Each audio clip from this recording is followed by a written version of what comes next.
From Hollywood, it's time now for... Johnny Dollar. What is all this, Johnny? Who's this? Roy Vickers, New Britain Mutual. What happened to Valentine? He was gunned down last night going into a hotel with his wife. No. The police here are turning the city upside down, trying to get a line on two unidentified gunmen. Well, couldn't you keep him alive? I couldn't even find him. Well, this is no time to be yelling at each other. I just left his daughter. Huh? She filed claim already? Through that lawyer Webster? No, she didn't even know anything about him until the papers broke the story. Well, I'm sorry I got annoyed for a second. Do what you can, Johnny. They'll want a full report. Sure, Roy, sure.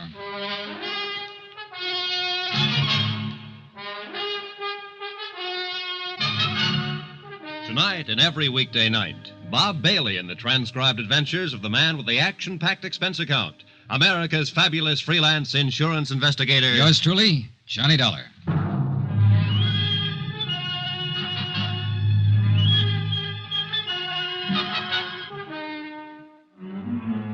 Expense account submitted by Special Investigator Johnny Dollar to the New Britain Mutual Insurance Company, Hartford, Connecticut. The following is a further accounting of expenditures during my investigation of the Valentine matter. Item 9, $7 for dinner. I had it with Inspector Charles DeBaca, New Orleans Police. He was a haggard, tired-looking man about that time. All of us were. You want some more coffee? No, thanks.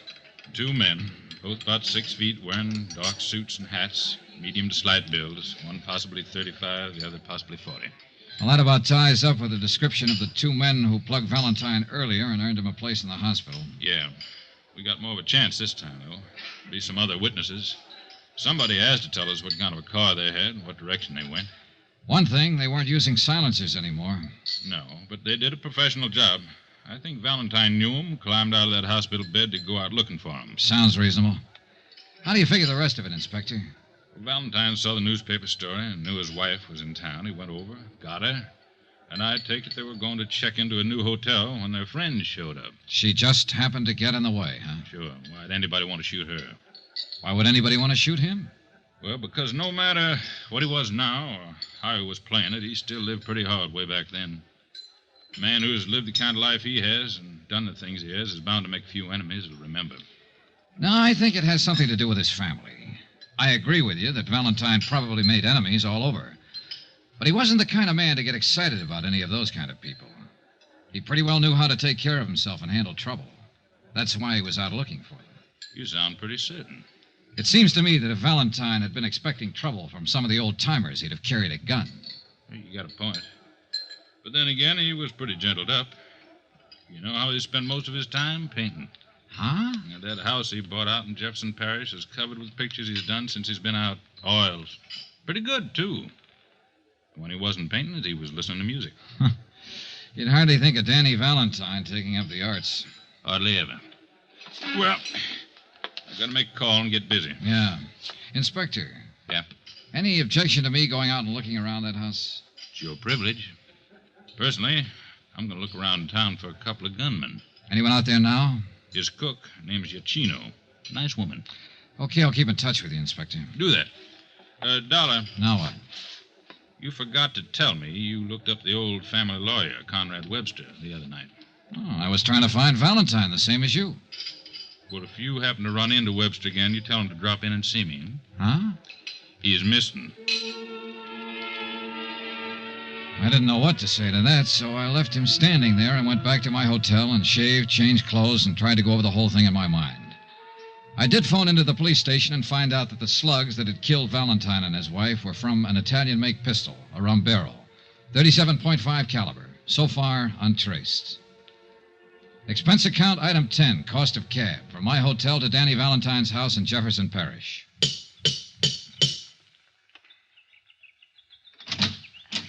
Yes, sir. How do you do? Are you Mrs. Iachino?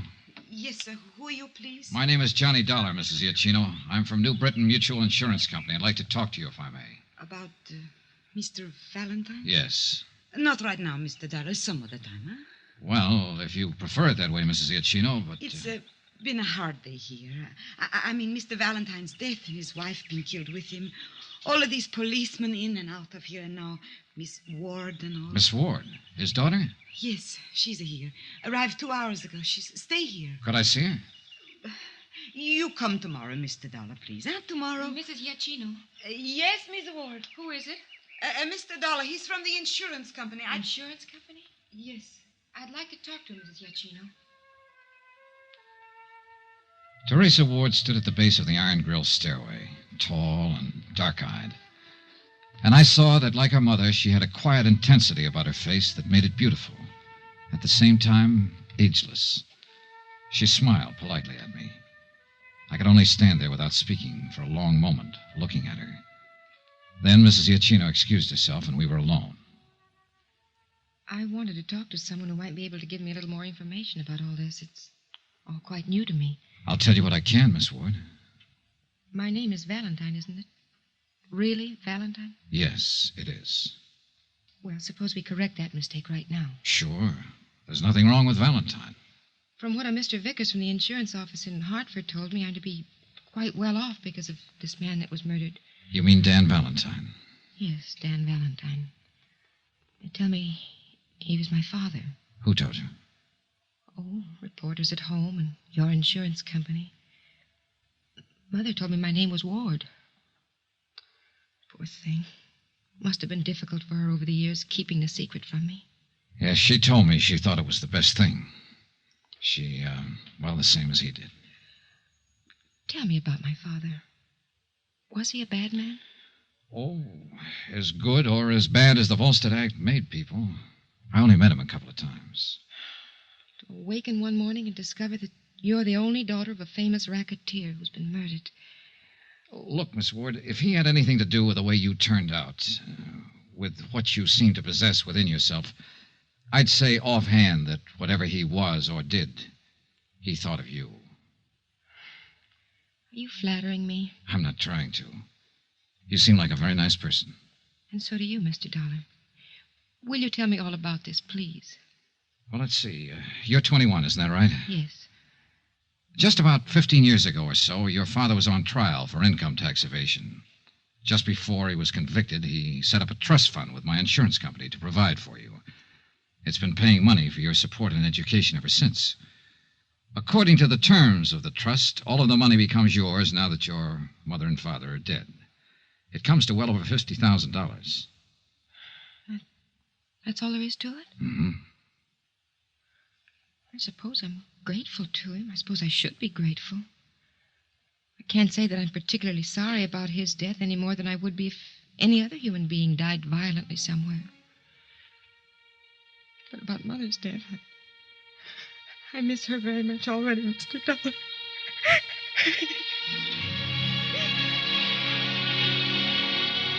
She was holding up pretty well until that point. Then she let go. I held her in my arms and I talked to her. I told her what I knew of her father's life and death. She told me how she'd been reared so far removed from anything that might have connected her in the least way with the Valentine name. Altogether, it was a revealing conversation for both of us. Mrs. Giacchino brought us some food and wine. How long will you be in New Orleans?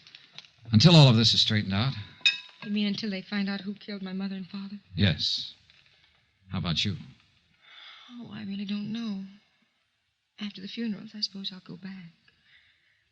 But I wanted to see him, to see what he looked like, what kind of life he led. He was just an ordinary man, wasn't he? You seen these pictures before? No, this is my first time in the house. Look like Italian landscapes to me. Very good. Mm-hmm. Must have been something he had with Mother. Hmm? She was from Italy. May I ask you something? Yes. How do you feel about him now? Is this for your report? For myself. Well, since you've been here, these last 2 hours, I've begun to think of him for what he was. My father, I mean. I'd like to know why he was killed and who did it. Will I see you again? I hope so. Terry. Yes? I hope so very much. So do I, Johnny.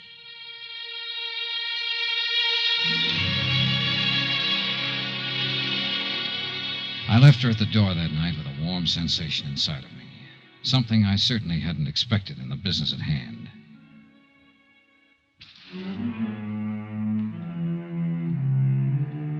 The next morning, I was back at the house talking to Mrs. Iachino. She gave me all the information she could remember about Valentine's activities. All of it accurate, but lacking in any possible clue as to the identity of the two men who had killed him and his wife. I had breakfast with Terry there and helped her with funeral arrangements. Then I spent a solid 12 hours with Inspector DeBacca, who had still not located or identified the two mysterious men. However, there were other developments. This may be something, Johnny. Oh? Conrad Webster's been found. Huh? Out by Lake Punch train. Just identified him. He was shot to death with a 37.5. Italian gun? Yep. Just like the one that killed Dan Valentine and his wife.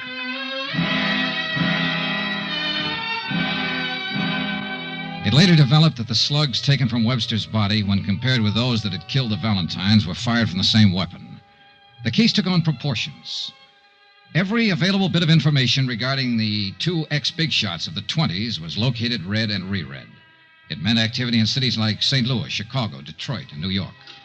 But no new information as to the identity of the killers. I went back to the house.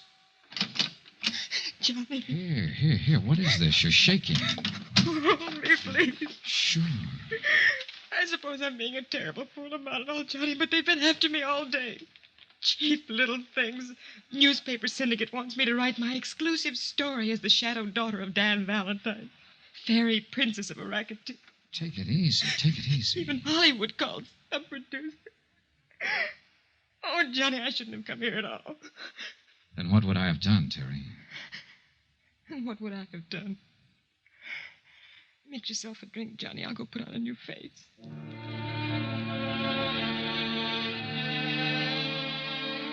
It had become apparent to me in the short time I'd known her that she'd grown to love the memory of her father. Also, that the pressure of all that had happened was beginning to take its toll on her. We were walking down the gravel path away from the house. She was quieted down. I suppose I was thinking how nice it would be to kiss her.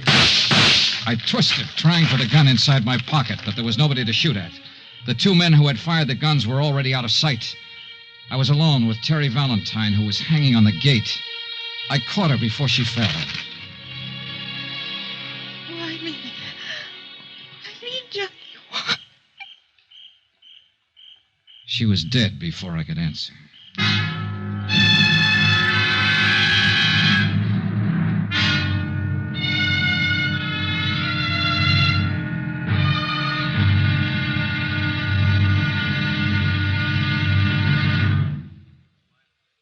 There'll be the final intriguing episode in our story of the Valentine matter tomorrow. Tomorrow, a sober lesson in how long, how far, and how deadly one man's hate can be. Join us, won't you? Yours truly, Johnny Dollar.